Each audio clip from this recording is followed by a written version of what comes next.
fa taoriny ny fandalovan'ny rivo-doza Tsedza dia maro ireo toerana dipo-drano eto Antananarivo ka lasa mitsoaka fonenana avokoa ny mponina sy dipo-drano. Anisan'ireo tsy tonga eny amin'ireny toerana ireny ny piasan'ny JIRAMA ka misy ny aso ataon'izy ireo an'ny mpanjifa amin'ny toerana voakasika izany.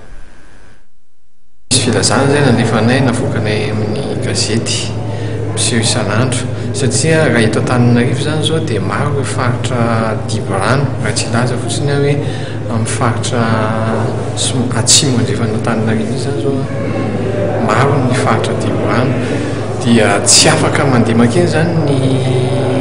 mpanao releve fa mba hisoroana an'ilay fitambaran'ny fandaniana na jirona rano zany dia miankaviana zany ny olona mba anatina masovoazakaiky mba ohatrany hoe aka an'ilay index le tarimaka zany voalaza amin'ny compteur dia mba anatitra an'izay eny amin'ny JIRAMA mba hialana amin'ilay fitambaran'ilay fandaniana zany ny tena antony izay.